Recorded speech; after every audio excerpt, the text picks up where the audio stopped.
23편.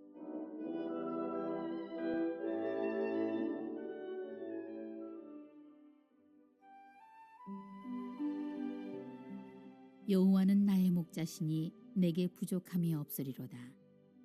그가 나를 푸른 풀밭에 누이시며 쉴 만한 물가로 인도하시는도다. 내 영혼을 소생시키시고 자기 이름을 위하여 의의 길로 인도하시는도다. 내가 사망의 음침한 골짜기로 다닐지라도 해를 두려워하지 않을 것은 주께서 나와 함께 하심이라. 주의 지팡이와 막대기가 나를 안위하시나이다. 주께서 내 원수의 목전에서 내게 상을 차려주시고 기름을 내 머리에 부으셨으니 내 잔이 넘치나이다. 내 평생의 선하심과 인자하심이 반드시 나를 따르리니 내가 여호와의 집에 영원히 살리로다. 할렐루야. 오늘 이제 시편 23편 말씀입니다. 시편 23편은 성경에서 가장 유명한 말씀 중에 하나이고 또 가장 사랑받는 그런 시편이다 이렇게 볼 수가 있습니다.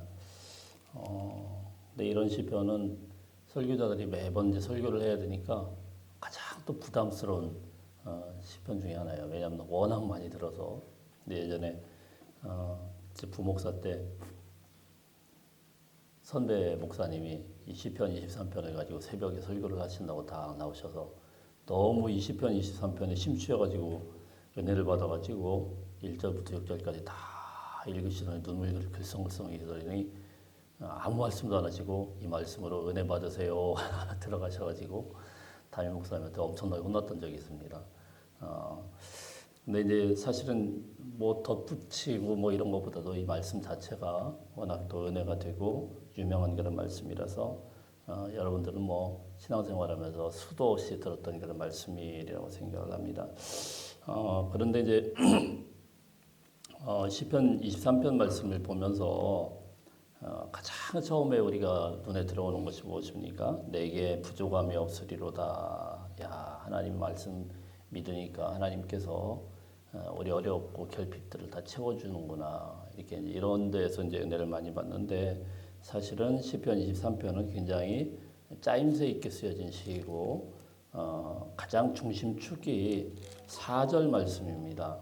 4절 말씀 맨 끝에 보면은 중간에 보면 주께서 나와 함께 하심이라 이것을 가장 중심에다 두고 있어요. 주님이 함께 하시는 것, 자 이것이 가장 인생에서 중심이었다라는 것이죠. 시편 23편을 많은 학자들은 다윗이 가장 노년에 자기 어릴 때 목동의 그 시절을 돌아보면서 또 하나님의 은혜를 생각하면서 썼을 것이다 이렇게 많이 보는데요. 자기가 이제 가만히 왕을 권력도 누려보고 또 그 많은 것들을 가져보면서 가만히 돌이켜 보니까 순간순간마다 어려울 때마다 주님이 함께 하셨다라는 것이죠. 그거 없이는 인생이 불가능하더라라는 것입니다. 오늘 이 말씀과 같이 저와 여러분의 삶 가운데 하나님의 함께 하심과 은혜가 넘치는 시간이 되시기를 축복합니다. 자, 먼저 1절 말씀 한번 읽어보겠습니다. 1절 말씀 시작. 여호와는 나의 목자시니 내게 부족함이 없으리로다. 자, 우선 부족함이 없으리로다 이렇게 말씀을 하는데 부족함이 없는 것도 중요하지만 그 앞에 여호와는 나의 목자이시니 이게 이제 붙어 있죠. 여호와는 나의 목자이시니 하나님과의 관계가 먼저라는 것입니다. 하나님과의 관계가 먼저 회복이 되면 우린 부족함이 없다라는 거예요. 하나님 안에서 우리 모든 것들이 공급되고 채워진다라는 것입니다. 자, 그런데 이제 이 관계에서 여호와는 누구의 목자입니까? 나의 목자시니 이렇게 말씀을 하죠. 나의 목자. 하나님과 나와의 관계. 다른 사람과의 관계가 아니고 하나님과 나와의 관계를 먼저 돌아볼 수 있어야 된다는 거예요. 하나님과의 나와의 관계가 틀어지게 되면은 모든 것들이 다 틀어집니다. 정말 모든 것들이 다 틀어져요. 하나님 앞에 기도한다고 하는데 기도도 안 되고요. 또 예배를 드려도 예배도 은혜도 안 되고 또 우리 생활하면서 하나님과의 관계가 틀어지면 생활 속에서도 모든 게 다 꼬이고 틀어지고 이렇게 되는 겁니다. 자, 그래서 먼저 우리가 구해야 될 것은 무엇입니까? 하나님과의 관계를 돌아볼 수 있어야 됩니다. 신앙생활에서 항상 먼저 점검해보고 돌아봐야 되는 것은 뭐 환경 보고 다른 거 탓하고 뭐 이럴 게 아니고 나와 하나님과의 관계를 늘 긴장 속에서 돌아보고 하나님 앞에 묻고 자 그렇게 하면서 나가게 되면 우리 하나님께서 어떻게 합니까? 부족함이 없으리로다. 부족함이 없도록 우리에게 채워지는 은혜가 있다라는 것입니다. 또 이걸 또 잘 봐야 되는 게 부족함이 없다라는 거예요. 부족함이. 하나님은 우리의 부족함을 채워주는 거지 풍요롭게 채워주는 분이 아니에요. 하나님은 우리가 건강하게 먹을 수 있도록 채워주시는 거지 배 터지게 먹도록 채워주시는 분이 아니에요. 무슨 말씀이냐면은 광야 40년 동안에서도 우리 하나님의 공급은 어떻습니까? 하늘에서부터 그날 먹을 만나를 주시는 분이시지 이틀치 3일치를 갖다가 그냥 배 터지게 먹다가 그러다가 이스라엘 백성들이 거기서 썩고 버리고 이렇게 되는 거 아닙니까? 다들 마음속으로 아유 요즘에는 배 터지게 먹었는데 저도 어떤 때는요 이 먹는 것을 원래도 많이 먹지는 않지만은 먹는 것이 뭐 너무 많으면은 고민이 돼요. 그렇지 않습니까, 여러분? 냉장고에다 보면 어떤 분들은 꽉꽉 챙겨놨다가 그때는 먹을 것 같은데 나중에는 이게 언제 여기서부터 있었나 싶어가지고 그거 치우는 게 일 아닙니까? 그래서 제 아내한테 항상 그래요. 야, 나눌 수 있을 때는 막 다 나눠줘. 그리고 이걸 괜히 냉장고에다 집어넣었다가 나중에 이거 갖다 버리는 때마다 그때마다 막 스트레스 받고 이러지 말고 나눠줄 수 있을 때 다 나눠주고 먹고 그날 그냥 싹 버리고 자 그게 어떻게 보면 지혜 아니겠습니까? 그러니까 우리 하나님께서 여러분의 인생을 책임지시고 인도하신다라는 것은 부족함 없이 건강하게 이끄신다는 그런 말씀입니다. 가장 건강한 것들로 가장 아름다운 것들로 채워주시는 것이죠. 그 양을 먹일 때 양이 하도 미련해가지고요 내비두면 배 터지게 먹어요. 양이 그래요. 양이 진짜 배 터지게 먹고 그냥 늘어지고 우리가 양과 똑같습니다. 내버려 두잖아요. 내버려 두면은 게을러가지고 먹고 자고 이렇게 해보세요. 그냥 병이나 병은 다 오죠. 양이 똑같대요. 양이 이렇게 목자가 자꾸 안 건드리면은 양이 그냥 먹고 그냥 하고 배 깔고 누워서 이제 그러다가 이제 온갖 병에 다 걸리는 겁니다. 그 하나님께서 건강하게 채우시고 인도하신다는 사실입니다. 자, 그다음에 양은요 스스로도 절대로 어떤 것을 할 수가 없는 그런 존재죠. 많이 들으셨으리라고 믿습니다. 길도 못 찾고 물도 못 찾고 그래서 목자의 인도하심에 따라서 갈 수밖에 없는 또 근시안이라고 하지 않습니까? 그래서 우리 하나님께서 그 모든 것들을 일거수일투족을 인도하고 계신다 이렇게 다윗이 고백을 하고 있습니다. 우리 하나님께서는 우리를 양을 돌보는 목자처럼 아주 세밀하게 지금도 모든 것들을 지키시고 인도하시는 분이신 줄로 믿습니다. 자, 2절 보겠습니다. 2절 시작. 그가 나를 푸른 풀밭에 누이시며 쉴 만한 물가로 인도하시는도다. 그 유대 그 풀밭은 우리나라 같은 그런 풀밭이 아니고 거기 있는 데만 있고 없는 데는 대부분 다 그냥 광야 지대란 말입니다. 그래서 양은 못 찾습니다. 이런 거. 내버려 두면 굶어 죽어요.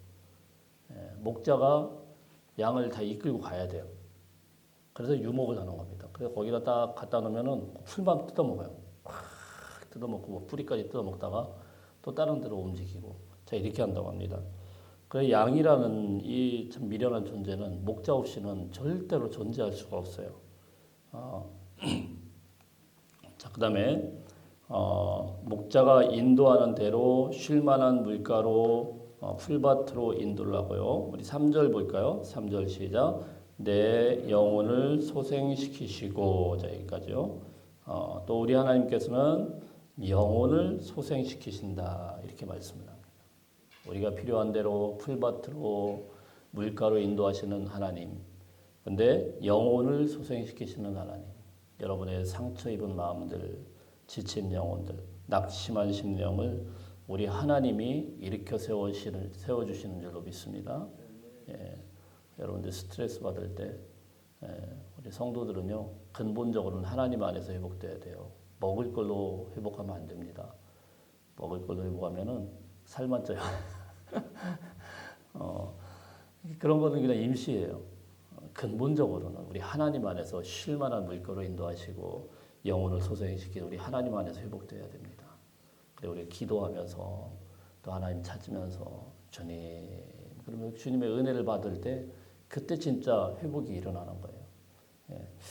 자, 그다음에 우리 3절 끝에 뒷부분에 보면은 자기 이름을 위하여 어디로 인도해요? 의의 길로 인도하시는도다. 이것도 중요한 겁니다.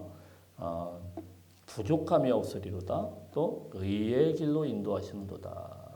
이 의라는 게 뭐예요? 내가 생각하는 의가 아니에요. 하나님이 말씀하신, 하나님께서 약속하신 그 공의와 공법과 자 하나님께서 원하시는 가장 의로운 곳으로 우리의 길을 인도하신다라는 사실입니다. 의롭다라는 것은 우리가 편안하다라는 게 아니에요. 하나님의 의로움 때문에 고난받기도 하고 하나님의 의로움 때문에 괴로워지기도 하고 불편하기도 하고 그래서 우리 하나님께서는 우리 어떤 성공이나 잘 되는 것을 원하는 게 아니고 우리 믿음을 원하는 거예요. 믿음이 더 단단해지기를 원하고 성숙해지기를 원하고 우리의 어떤 안락함보다도 하나님의 백성으로서 거룩하게 살아가는 것을 원하는 거예요. 자, 그런 길로 우리 하나님께서 인도하시고 지도하시는 거예요. 예. 그래서 때로는 우리가 원하지 않는 길일 수 있습니다. 우리 하나님께서 이끄시는 그 길이 우리의 원하는 거, 우리의 생각과는 전혀 반대일 수도 있어요.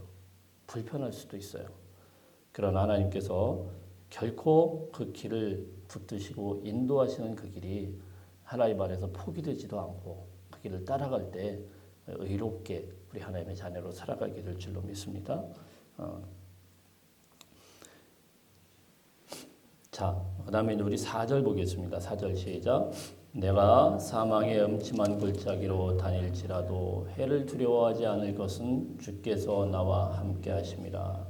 주의 지팡이와 막대기가 나를 안위하시나이다. 가장 중심적인 구절인데요. 근데 참 놀라운 건 앞에서까지 뭐 상을 차려주시고 뭐 부족함이 없이 인도하시고 이러다가 4절에 보니까 갑자기 뭐가 나옵니까? 사망의 음침한 골짜기를 다닐지라도 이렇게 말씀을 합니다.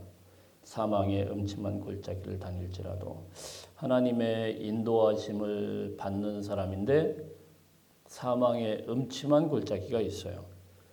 믿음으로 살아가는데 우리에게 심각한 음침한 골짜기와 같은 질병이 찾아오고 신실하게 살아가는데 눈물이 마르지를 않고 기도하는 사람인데 늘 그 인생 가운데 광야가 있을 수 있어요. 예. 근데 오늘 말씀에 가만히 보면요. 사망의 음침한 골짜기에 살지라도가 아니고 뭐예요? 다닐지라도. 다니는 건 뭡니까? 관광하고 다니는 거예요. 예. 그렇게 생각하시면 돼요. 다니는 거는 언젠가는 거길 통과를 하겠죠. 우리가 어디 막 모험하면서 그런 데 가면 위험한 데 가서 이렇게 다닌다고 할 때 거기 위험한 데 이제 다 안전지도위원 따라 딱 가게 되면은 그 안내원 따라서 쫙 가면은요 위험하지만은 거기서 그 안내원 따라가면 되는 거예요. 그러면 그건 통과돼요. 그건 아주 좋은 경험입니다. 그렇지 않습니까? 인생에 있어서 막 모험도 하고 스릴도 경험을 하고 자 이건 뭐 누가 안내하는 대로만 따라가면은 그건 되게 좋은 경험이에요. 우리가 하나님의 인도하심을 따라서 다니는 길에는 사망의 음침한 골짜기도 있을 수 있지만 가장 안전하고 가장 훌륭한 안내자이신 우리 하나님께서 이끌고 가시기 때문에 그건 나중에 보면은요 너무너무 짜릿하고 너무 좋은 경험이에요. 그래서 많은 분들이 나중에 우리 하나님의 그 은혜 가운데 살아가면서 인생을 돌이켜보면서 위험한 순간을 돌아볼 때 얼마나 은혜가 됩니까? 야, 그 어려운 그런 사망의 음침한 골짜기에서 우리 하나님께서 나를 이렇게 이끄셨구나. 할렐루야. 그러지 않아요? 그게 정말 은혜 아니에요. 그때는 몰라요. 그때는 너무너무 무섭고 너무너무 두렵고 너무 힘들고 괴로울지라도 가장 훌륭하신 하나님께서 그 길을 앞장서서 인도하시기 때문에 안전한 겁니다. 그리고 반드시 통과합니다. 다니는 거기 때문에 관광하고 다니는 거예요. 말은 쉽죠. 근데 하여튼 그렇게 생각. 나중에 보면은 내가 그 길을 통과해봤구나. 그 어려운 때를 통과해봤구나. 내가 그때는 몰랐는데 보니까 그 순간순간마다 우리 하나님께서 다 지키고 인도하셨구나. 혹시 지금 이 순간이 음침한 골짜기를 다니는 것 같은 그런 생각이 든다고 할지라도 여러분 이건 다니는 겁니다. 반드시 통과돼요. 언젠가는 통과해서 끝이 있습니다. 우리 하나님께서 인도하시는 그 길을 끝까지 따라가고 순종할 수 있는 저와 여러분들 다 되시길 축복합니다. 여기 또 한 가지 중요한 게 있는데요.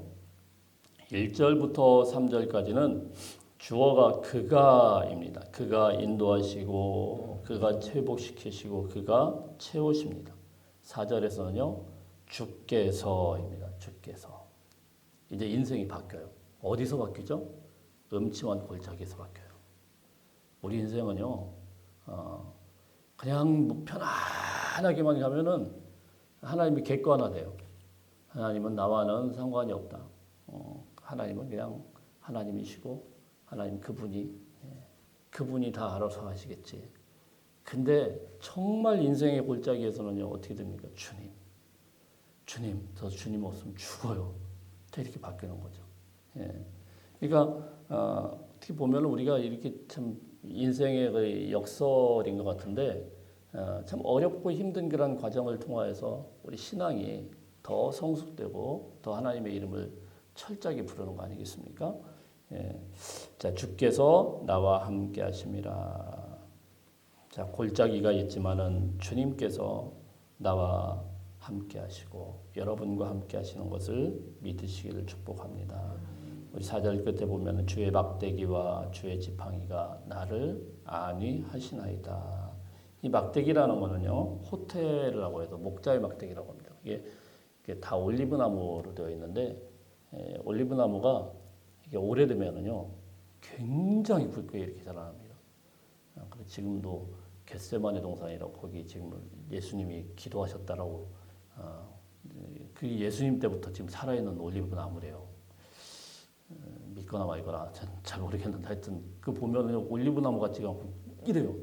엄청나게 두꺼워요. 자, 그래서 호테르라는 거는 올리브 나무의 그 몸통 부분을 떼어놓은 거예요. 그러니까 이렇게 물퉁물퉁한 개를 떼내니까 굉장히 단단합니다. 그래서 이걸 갖다가 떼어낼 때 툭 떼내면은 여기다 차고 다니는 거예요.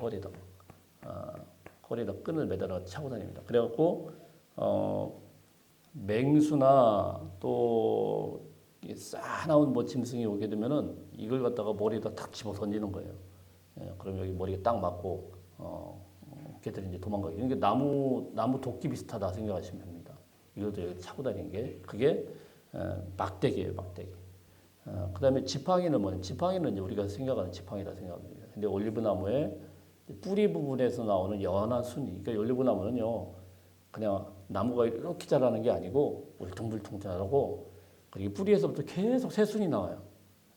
그 새순이 나오는 것을 다 쳐냅니다. 그리고 한 몸통만 이렇게 기른다고 그래요. 그러니까 새순이 나무 다 쳐내는 그 어린 나무까지는 길죠. 길고 자, 그래서 이런 것도 어떻게 사용을 하냐면 양을 갈 때 툭툭툭툭 치는 거예요. 긴 막대기, 야 이놈아 그리 가지 마, 이리 와 이렇게 치는 거죠.